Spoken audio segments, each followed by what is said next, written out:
হযরত আলী ডাক দিয়ে বলে, রজিনা কিসমাতাল জব্বার ফিনা লানা ইলমুন ওয়ালিল আদা ইমালুন। হযরত আলী বলে, মক্কার কাফেররা, মুশরিকেরা, এত হাসাহাসি করার কোনো কারণ নাই। শুনো শুনো, আল্লাহ রাব্বুল আলামিন দুইটা ভাগে আল্লাহ বন্টন করেছেন। এক ভাগে আল্লাহ রাব্বুল আলামিন ইলম রেখেছেন, ঈমান রেখেছেন। আরেক ভাগে আল্লাহ রাব্বুল আলামিন সম্পদ রেখেছেন। দুই ভাগে আল্লাহ রাব্বুল আলামিন রেখেছেন। হযরত আলী বলেন, লানা ইলমুন ওয়ালিল আদা ইমালুন। আল্লাহ আমাদের জন্য ইলমকে পছন্দ করেছেন, আর আল্লাহ আমাদের শত্রুদের জন্য সম্পদকে পছন্দ করেছেন। আল্লাহ রাব্বুল আলামিন যে বন্টন আমাদের জন্য করেছেন, আমাদেরকে ইলম দিয়েছেন, সম্পদ দিয়েছেন শত্রুদেরকে, আমরা তাতে খুশি আছি। আল্লাহর এই বন্টনের উপর আমরা রাজি খুশি আছি। কেন রাজি খুশি জানো নে?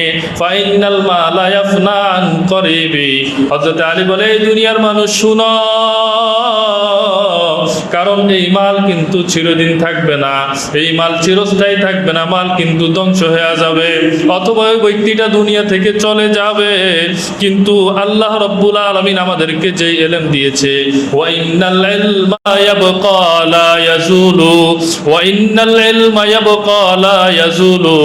হযরত আলী বলে, ইলম এটা সব সময় বাকি থাকবে, ইলম চিরস্থায়ী থাকবে। একজন মানুষের মৃত্যুর পরেও ইলম তার সাথে থাকবে, থাকবে কি থাকবে না বলেন? ওই মানুষটা যদি আলেম হয়, ওই মানুষটা যদি কোরআন অনুযায়ী জীবন যাপন করে, আল্লাহর নবী বলে কাল কিয়ামতের ময়দানে ওই কোরআন তার জন্য সুপারিশ করে, ওই আলেমটাকে, ওই কোরআনওয়ালাকে জান্নাতে নিয়ে যাবে। বলেন সুবহানাল্লাহ। সম্মানিত উপস্থিতি, আজকে আলোচনার বিষয় নিয়েছি আলেম সমাজের মর্যাদা। আল্লাহ রাব্বুল আলামিন উলামায়ে কেরামকে একটি বিশেষ মর্যাদা দিয়েছেন, যে বিষয়ে আল্লাহ তাআলা কোরআনে কারীমের একাধিক আয়াতে আল্লাহ তাআলা এই বিষয়কে বর্ণনা করেছেন। রাসূলুল্লাহ সাল্লাল্লাহু আলাইহি ওয়াসাল্লামের অসংখ্য হাদিসে মোবারক থেকে জানা যায় যে আসলে আল্লাহ রাব্বুল আলামিন যাকে পছন্দ করেন তাকে আল্লাহ ইলম দিয়ে থাকেন, ওই ব্যক্তির মর্যাদা সাধারণ মানুষ থেকে বেশি। তো এই জন্য যার মর্যাদা যেমন, তাকে সেভাবেই মর্যাদা উচিত। আল্লাহ নবী বলেন, আনজিলিন নাসা মানাজিলাহুম, তোমরা লোকদেরকে তাদের মর্যাদা অনুযায়ী মর্যাদা দাও। আল্লাহ রাব্বুল আলামিন আলেমদেরকে বিশেষ মর্যাদা দিয়ে আল্লাহ কোরআনের মধ্যে বলেন, ওয়া মান ইউতাল হিকমাতা ফাকাদ উতিয়া খায়রান কাসীরা। আল্লাহ রাব্বুল আলামিন বলেন, যে ব্যক্তিকে আল্লাহ ইলম দিয়েছেন, যে ব্যক্তিকে আল্লাহ আলেম বানিয়েছেন, আল্লাহ রাব্বুল আলামিন তাকে অসংখ্য অগণিত কল্যাণ দিয়েছেন। আল্লাহ তাআলা এটা বলেন নাই যাকে আলেম বানিয়েছে তাকে আমি একটা কল্যাণ দিয়েছি, বরং আল্লাহ বলেন উতিয়া খায়রান কাসীরা। কাসীর মানে আরবি শব্দের অর্থ হলো অনেক, অনেক, বাংলাতে অনেক, বহু শব্দ।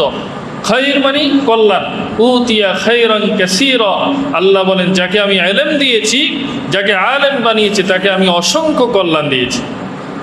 মোহতারাম হাজরিন, ইলমের দাম অনেক বেশি। এই জন্য রাসূলুল্লাহ সাল্লাল্লাহু আলাইহি ওয়াসাল্লাম হাদিসে পাকের মধ্যে বলেন, তলাবুল ইলমি ফরিজাতুন আলা কুল্লি মুসলিম।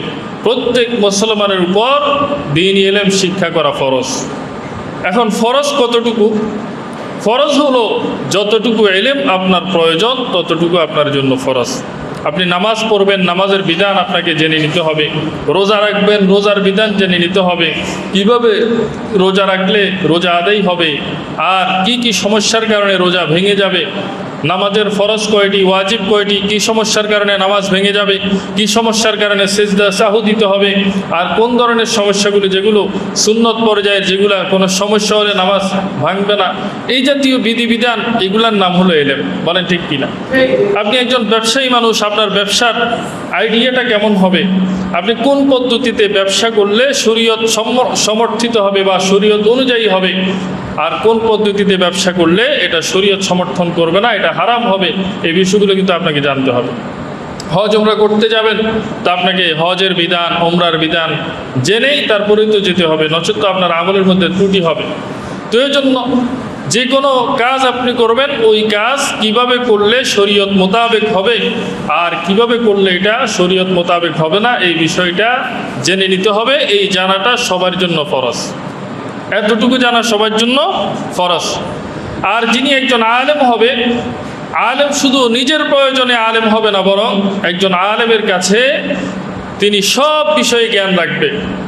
একজন ব্যবসায়ীও যেন তার কাছে এসে কোনো মাসলা জানতে পারে, কারণ আলেম হয়তো ব্যবসায়ী হবে না, কিন্তু তাকে ওই ব্যবসায়ীর সমাধানটা যেন সে দিতে পারে। এই জাতীয় আলেম প্রত্যেকটা মহল্লার মধ্যে একজন থাকা, এটা হলো ফরজে কিফায়া।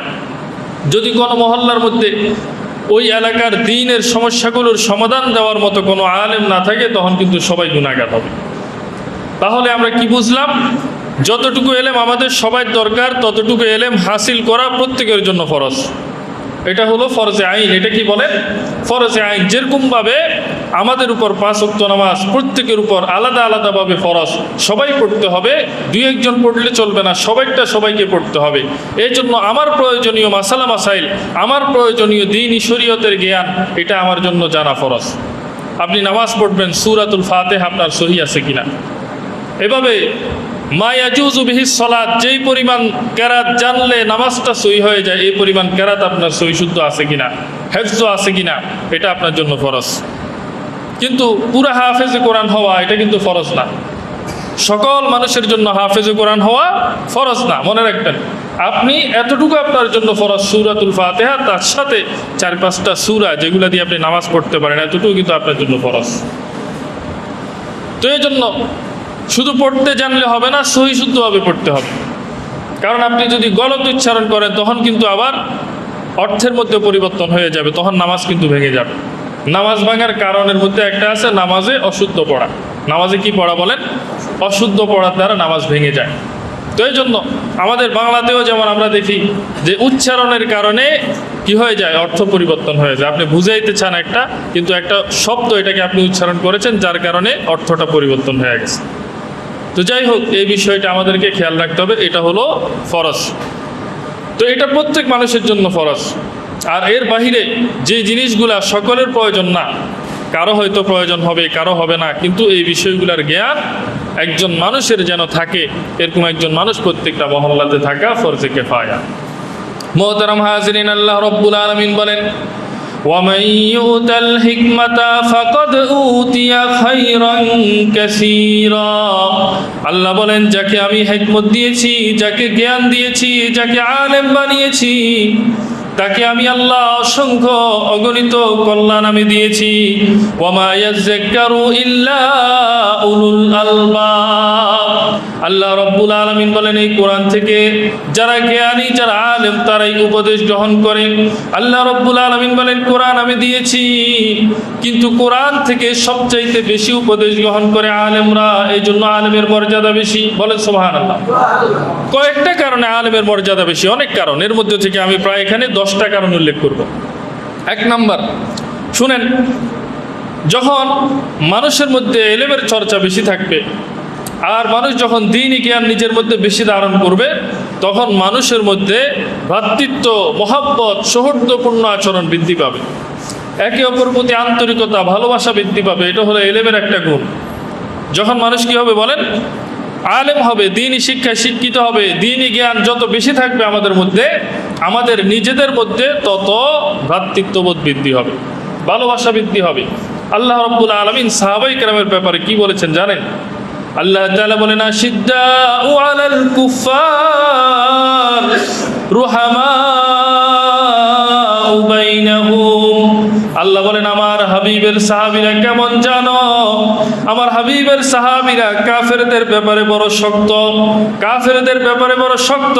আশিদ্দাউ আলাল কুফার, কিন্তু রুহামাউ বাইনাহুম, আপুসের মধ্যে নিজেরা বড় দয়ালু, একে অপরের প্রতি বড় দয়ালু, তাদের মধ্যে সৌহার্দ্যপূর্ণ আচরণ, তাদের মধ্যে একে অপরের প্রতি আন্তরিকতা, একে অপরের প্রতি ভালোবাসা। এক মুসলমান ভাইয়ের হাজত আর এক মুসলমান পুরা করে দেয়। মক্কা থেকে হিজরত করে গিয়েছে, বাড়ি নাই, স্ত্রী নাই, কিছু নাই। ওই মদিনার আনসারী সাহাবী বলে, আসো ভাই আসো, জায়গা জমিন অর্ধেক অর্ধেক ভাগ হবে, আমার অর্ধেক তোমার অর্ধেক। কারো যদি স্ত্রী না থাকে, মদিনার সাহাবী সাহাবীর দুইটা স্ত্রী, একটাকে তালাক দিয়ে অপর মুসলমান ভাইকে বিবাহ করে দিয়েছে। বলেন সুবহানাল্লাহ। আল্লাহ এই গুণটা উল্লেখ করেছেন যে সাহাবীদের গুণ কি? আশিদ্দাউ আলাল কুফার, কাফেরের ব্যাপারে তাদের কোনো নমনীয়তা নাই, এই ব্যাপারে খুবই শক্ত, কিন্তু ইমানদারের ব্যাপারে তারা রুহামা, তাদের দিলটা বড় দয়ালু এই ক্ষেত্রে আইসা। তাহলে এলেমের দ্বারা আমাদের মধ্যে এই গুণটা আসবে।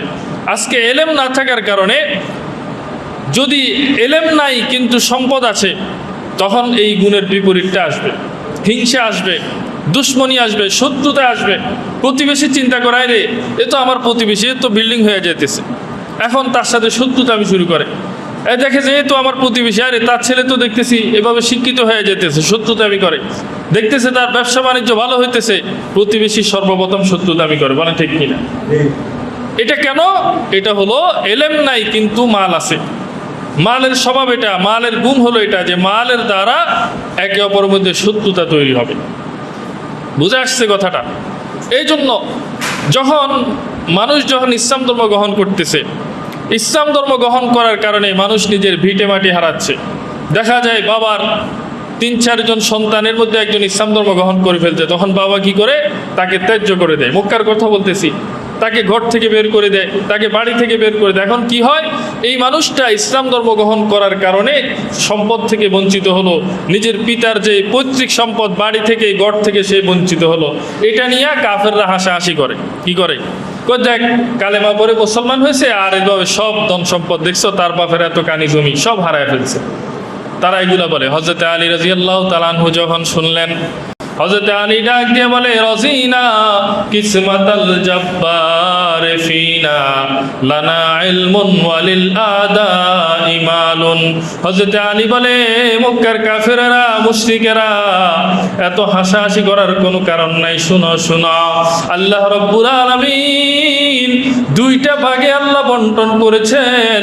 এক ভাগে আল্লাহ রাব্বুল আলামিন ইলম রেখেছেন, ঈমান রেখেছেন, আরেক ভাগে আল্লাহ রাব্বুল আলামিন সম্পদ রেখেছেন। দুই ভাগে আল্লাহ রাব্বুল আলামিন রেখেছেন। আল্লাহ রাব্বুল আলামিন আমাদের জন্য ইলমকে পছন্দ করেছেন। হযরত আলী বলেন, লানা ইলমুন ওয়ালিল আদা ইমালুন, আল্লাহ আমাদের জন্য ইলমকে পছন্দ করেছেন, আর আল্লাহ আমাদের শত্রুদের জন্য সম্পদকে পছন্দ করেছেন। আল্লাহ রাব্বুল আলামিন যে বন্টন আমাদের জন্য করেছেন, আমাদেরকে ইলম দিয়েছেন, সম্পদ দিয়েছেন শত্রুদেরকে, আমরা তাতে খুশি আছি। আল্লাহর এই বন্টনের উপর আমরা রাজি খুশি আছি। কেন রাজি খুশি জানো নে? ফাইনাল মালা ইয়াফনান করিবি। হযরত আলী বলে, এই দুনিয়ার মানুষ শুনো, কারণ এই মাল কিন্তু চিরদিন থাকবে না, এই মাল চিরস্থায়ী থাকবে না, মাল কিন্তু ধ্বংস হয়ে যাবে, অথবা ওই ব্যক্তিটা দুনিয়া থেকে চলে যাবে। কিন্তু আল্লাহ রাব্বুল আলামিন আমাদেরকে যে ইলম দিয়েছে, ওয়া ইন্নাল ইলমা ইয়াবকা লা ইয়াজুলু, ওয়া ইন্নাল ইলমা ইয়াবকা লা ইয়াজুলু। হযরত আলী বলে, ইলম এটা সব সময় বাকি থাকবে, ইলম চিরস্থায়ী থাকবে। একজন মানুষের মৃত্যুর পরেও ইলম তার সাথে থাকবে। থাকবে কি থাকবে না? বলেন। ওই মানুষটা যদি আলেম হয়, ওই মানুষটা যদি কোরআন অনুযায়ী জীবন যাপন করে, আল্লাহর নবী বলে কাল কিয়ামতের ময়দানে ওই কোরআন তার জন্য সুপারিশ করে, ওই আলেমটাকে, ওই কোরআনওয়ালাকে জান্নাতে নিয়ে যাবে। বলেন সুবহানাল্লাহ। তাহলে হযরত আলী বলেন যে আল্লাহ দুইটা ভাগে বন্টন করেছেন, একটা হলো সম্পদ, আরেকটা হলো ইলম। আমাদের শত্রুদেরকে, কাফের মুশরিকদেরকে দিয়েছেন সম্পদ, আর আমাদেরকে দিয়েছেন ইলম, আর আমরা তাতেই রাজি আছি, কারণ ইলম সব সময় থাকবে, সম্পদ কিন্তু চিরস্থায়ী থাকবে না। মুসলমান বন্ধুরা আমার, এই জন্য আল্লাহ রাব্বুল আলামিন কি করেছেন বলেন? আল্লাহ রাব্বুল আলামিন আলেমকে সম্মানিত করেছেন, আলেমকে আল্লাহ রাব্বুল আলামিন মর্যাদা দিয়েছেন। কারণ আলেম, একজন মানুষ যদি আলেম হয়, মানুষের মধ্যে যদি ইলম হয়, ১ নম্বরের উপকার কি বলেছি? যে ওই মানুষের মধ্যে ভ্রাতৃত্ব, ভালোবাসা, সৌহার্দ্য বৃদ্ধি পাবে। বলেন ঠিক কিনা? ২ নম্বর, আল ইলমু নূরুন, ইলম হলো আলো। ইলম কি বলেন? আলো। আর পুরা দুনিয়াটা জুলমা, অন্ধকার। আর দুনিয়া কুল্লুহা জুলমা, পুরা দুনিয়াটা হলো অন্ধকার। এর দ্বারা বোঝা যায় দুনিয়াতে আপনাকে আমাকে চলতে গেলে আলোর দরকার আছে। অন্ধকার রাত্রিতে আপনি যদি চলেন তো আলোর প্রয়োজন আছে না নাই? বলেন, কি বলেন? আছে। আপনি মনে করেন অন্ধকার রাত্রে পথ চলতেছেন, গাড়ি চালাইতেছেন, মনে করেন ড্রাইভ করতেছেন, মোটরসাইকেল অথবা সিএনজি বা প্রাইভেট কার যেটাই চালান, হঠাৎ আপনার হেডলাইট নষ্ট হয়ে গেছে, লাইট নষ্ট হয়ে গেছে, তখন কি করতে হবে আপনাকে? হয়তো পথ চলা বন্ধ করে দিতে হবে, পথ চলা থামিয়ে দিতে হবে, আর না হয় কি করতে হবে, আর একটা লাইটওয়ালা গাড়ির পিছনে আপনাকে চলতে হবে। কি বলেন? আর যদি পথ চলাও বন্ধ করলেন না, লাইটওয়ালা গাড়ির পিছনেও চললেন না, তাহলে বলেন, তাহলে গাড়ি কি গন্তব্যে যাবে নাকি খালে যাবে? খালে যাবে না? এখন বোঝা যায় আর দুনিয়া কুল্লুহা জুলমা, দুনিয়াটা হলো পুরাটা অন্ধকার। আর নূর কি, আলো কি? আল ইলমু নূরুন, এলেমটা হলো নূর। এলেমটা কি বলেন? নূর। এই এলেম এটা হলো নূর। অতএব দুনিয়ার এই অন্ধকারে আপনাকে যদি চলতে হয়, আপনাকে এলেম অর্জন করতে হবে। দুনিয়ার অন্ধকার দ্বারা উদ্দেশ্য কি? যে দুনিয়ার চতুর্পাশে, দুনিয়ার চতুর্দিকে যেদিকে তাকাবেন বিভিন্ন গুনাহের আসবাব উপস্থিত আছে। আছে কি নাই বলেন? আছে। এখন এই পথে যদি আপনাকে পথ চলতে হয়, তাহলে আপনাকে নূর লাগবে, আলো লাগবে। আর আলোটা কি? আলো হলো এলেম। যদি এলেম না থাকে তো আপনি পথ চলতে গেলে দুনিয়াতে ওই যে দুনিয়ার গর্তে পড়ে যাবেন, মানে গুনাহের মধ্যে পড়ে যাবেন, আপনার আখিরাত ক্ষতিগ্রস্ত হয়ে যাবে, আপনি অ্যাক্সিডেন্ট করবেন, আপনার গন্তব্য জান্নাত, ওই গন্তব্য পর্যন্ত যেতে পারবেন না। আপনার এই দুনিয়ার চলার গাড়ি এভাবে গর্তের মধ্যে, খালের মধ্যে, নদীর মধ্যে, বিলের মধ্যে পড়ে যাবে, মানে বিভিন্ন গুনাহের মধ্যে আপনার এই চলাটা থেমে যাবে, আপনি জান্নাতে যেতে পারবেন না। এখন যারা আলেম না, তাদেরকে কি করতে হবে? তাদেরকে আলেমের অনুসরণ করতে হবে, আলেমের দেখে দেখে পথ চলতে হবে, আলেম থেকে জিজ্ঞাসা করে পথ চলতে হবে। আল্লাহ রাব্বুল আলামিন এই জন্য কোরআনে কারীমের মধ্যে বলেন, ফাসআলু আহলাজ যিকরি ইন কুনতুম লা তা'লামুন। হে দুনিয়ার মানুষেরা, সবাই কিন্তু আলেম হতে পারবে না, সবাই কিন্তু আলেম হতে পারবে না। তো দুনিয়ার পথ তোমাদেরকে কিভাবে চলতে হবে? যারা আলেম হতে পারবে না, যারা আলেম, তাদেরকে জিজ্ঞাসা করে করে চলবা। ফাসআলু আহলাজ যিকরি ইন কুনতুম লা তা'লামুন। আলেম যারা আছে তাদেরকে জিজ্ঞাসা করো যে বিষয় তোমরা না জানো। এখানে আল্লাহ আমাদেরকে দিক নির্দেশনা দিয়েছেন যে তুমি তো আলেম না, তোমার কাছে এলেম নাই, ব্যবসা করবা কিভাবে করলে হালাল হবে তোমার জ্ঞান নাই, নামাজ পড়বা কিভাবে পড়লে নামাজটা সহিশুদ্ধ হবে জ্ঞান নাই। তো তোমাকে কি করতে হবে? যিনি জানে, যিনি আলেম, তার থেকে জিজ্ঞাসা করে তোমাকে চলতে হবে। তাহলে এলেমের আরেকটা ফজিলত কি বললাম? যে এলেম এটা হলো নূর, আর দুনিয়াটা হলো অন্ধকার। আপনাকে দুনিয়ায় চলতে হলে আপনাকে কি করতে হবে? এলেম দিয়ে পথ চলতে হবে, অথবা যার কাছে এলেম আছে তার পিছে পিছে পথ চলতে হবে। মুসলমান বন্ধুরা আমার, 3 নম্বর হলো এলেম পুরাতন হলে দাম বাড়ে। এলেম পুরাতন হলে দাম বাড়ে মানে কি? মানে হলো, দেখেন, একজন আলেমে দিন বয়স্ক হয়ে যায়, যত বয়স বেশি হয় ওই আলেমের এলেমের কারণে আল্লাহ তার মর্যাদা বৃদ্ধি করে দেয়। বলেন সুবহানাল্লাহ। এই এলেমের কারণে তার দাম বাড়ে। আর এর বাহিরে পদ পদবী ইত্যাদি, এটার বয়স যত বেশি হয় ওটার কদর তত কমে।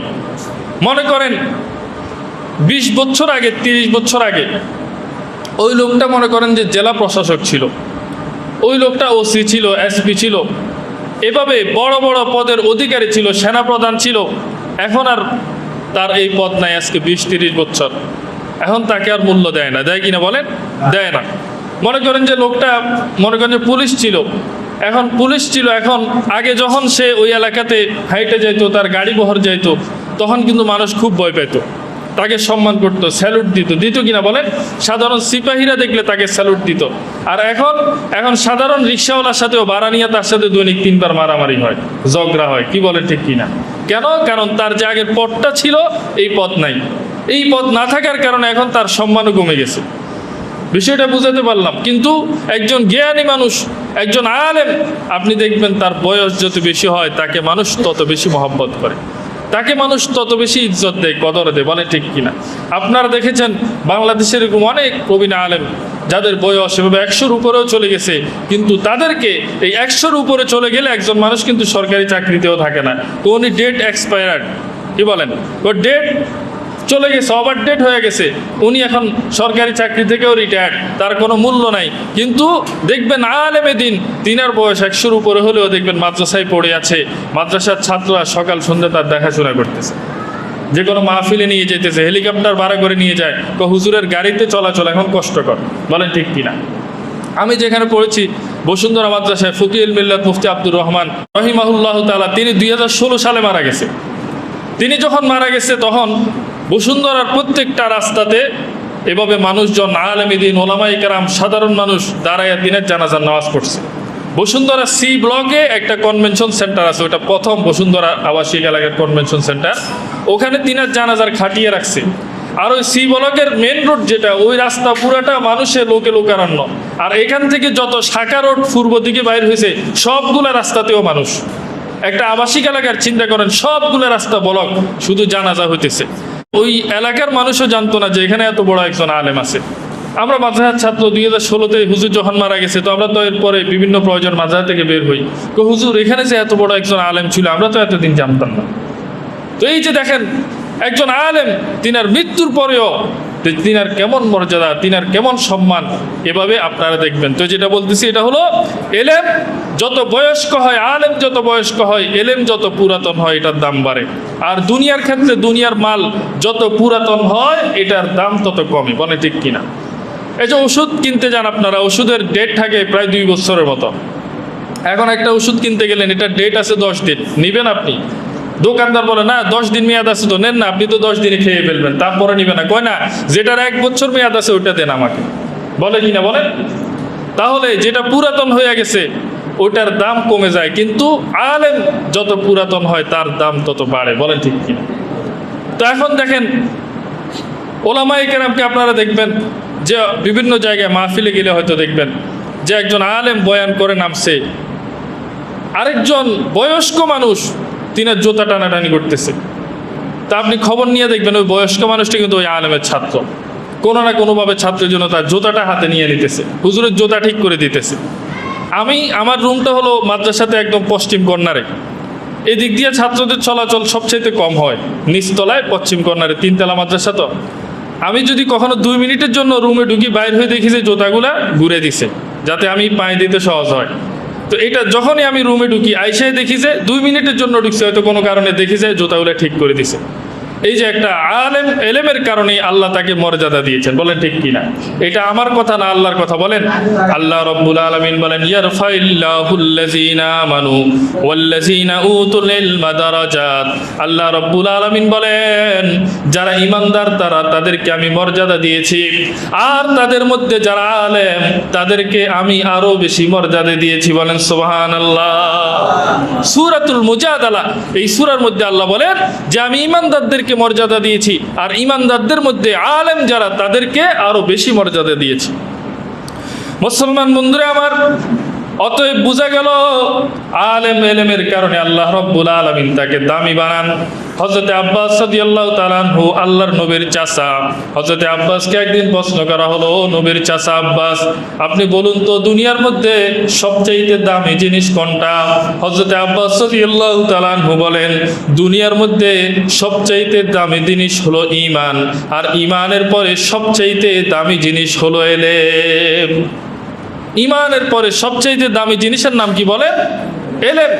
সবচেয়ে দামি জিনিস হলো ঈমান, আর ঈমানের পরে সবচেয়ে দামি জিনিস হলো ইলম। এই আয়াত থেকে এটা বোঝা যায়, যে আয়াতটা আমি এখন বললাম, যে আল্লাহ ঈমানের কারণে আমাদেরকে সম্মানিত করেছে, দ্বিতীয় ইলমের কারণে আল্লাহ আমাদেরকে আরো বেশি সম্মানিত করেছে।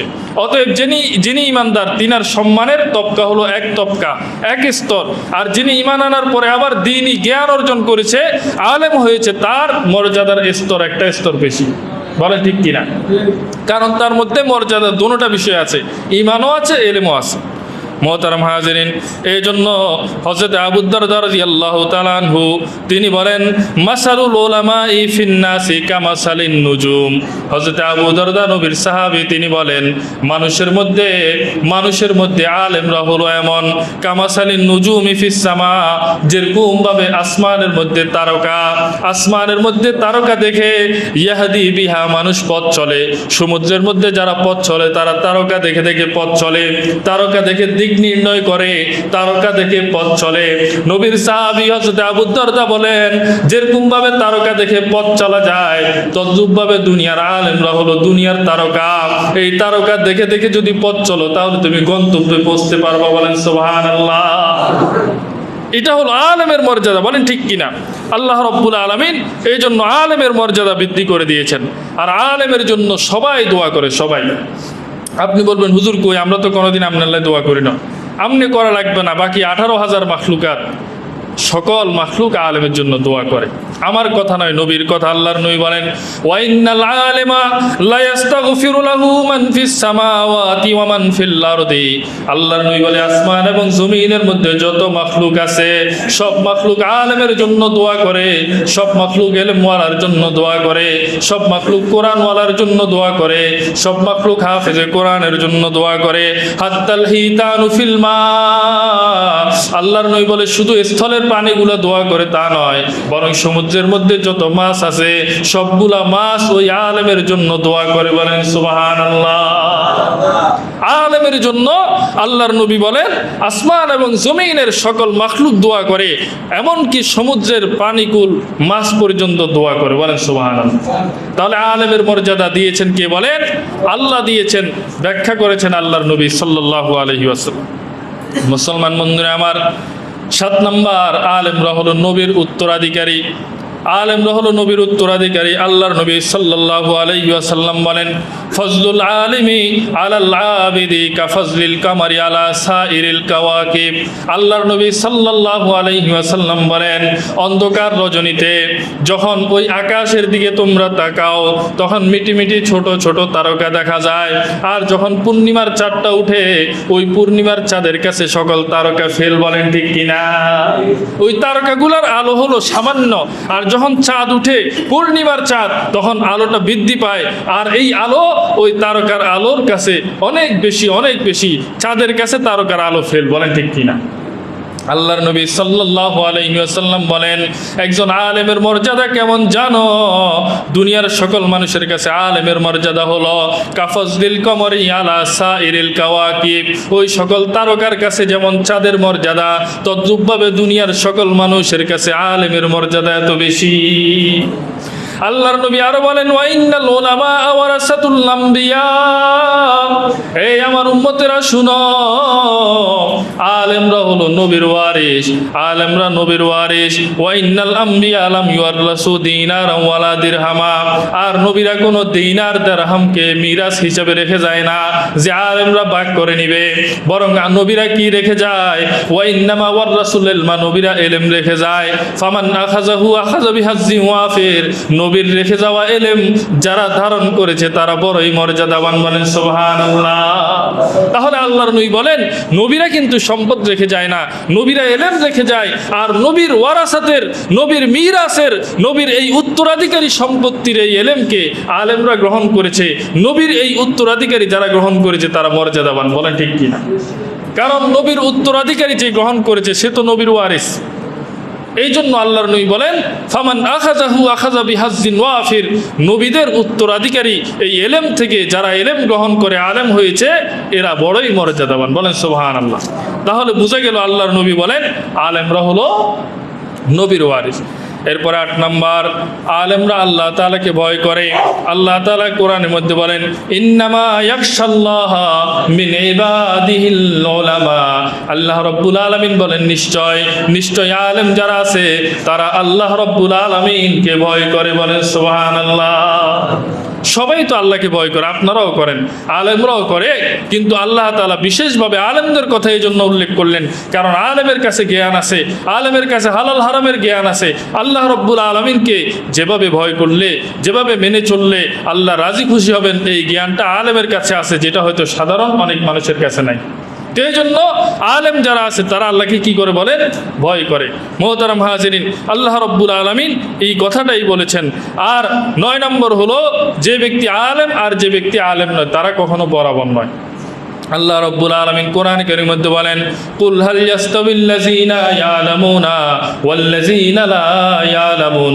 আল্লাহ রাব্বুল আলামিন বলেন, হে পয়গম্বর, দুনিয়ার মানুষকে আপনি ঘোষণা করে দেন, দুনিয়ার মানুষকে আপনি জানায়া দেন, যারা জ্ঞানী আর যারা জ্ঞানী নয় তারা কখনো বরাবর হতে পারে না, যারা আলেম নয় তারা কখনো বরাবর হতে পারে না। এরা কখনো কি হইতে পারে না, এক হইতে পারে না। আল্লাহ রাব্বুল আলামিন অন্য আয়াতের মধ্যে এই কথাটাকে বলেছেন, যে ব্যক্তি অন্ধ আর যে ব্যক্তি দেখে সে কি কখনো বরাবর হতে পারে? পারে না। তো তাফসীরের কিতাবের মধ্যে লেখেন যে অন্ধ ব্যক্তি যারা, মানে যার কাছে জ্ঞান নাই, আর যে ব্যক্তি দেখে তার দ্বারা উদ্দেশ্য হলো যে ব্যক্তি আলেম, অর্থাৎ যার কাছে, যে ব্যক্তি দেখে মানে তার কাছে এলেম আছে, এলেম দিয়ে সে পথ চলে। কারণ আগেই বলেছি এলেম হলো নূর, এই নূর দিয়া, আলো দিয়ে সে পথ চলে। আর যে ব্যক্তি অন্ধ সে ওই আলোওয়ালা ব্যক্তির সমান নয়, মানে যার কাছে জ্ঞান নাই সে জ্ঞানী ব্যক্তির সমান নয়, সে পথ চলতে গেলে ভুলভ্রান্তি হওয়ার সম্ভাবনা আছে। বলেন ঠিক কিনা? এই জন্য আলেম ওলামাদেরকে সম্মান করতে হবে, করতে হবে কিনা বলেন? আল্লাহর নবী সাল্লাল্লাহু আলাইহি ওয়াসাল্লাম বলেন, যে ব্যক্তি বড়দেরকে শ্রদ্ধা করে না, মাল্লাম ইউয়াক্কির কাবীরানা, যে ব্যক্তি বড়দেরকে কি করে না, শ্রদ্ধা করে না, এবং ছোটদের প্রতি দয়া করে না, আর আলেমদের প্রতি মহব্বত রাখে না, ওই ব্যক্তি কিনা আমার উম্মত না, আমার দলভুক্ত নয়।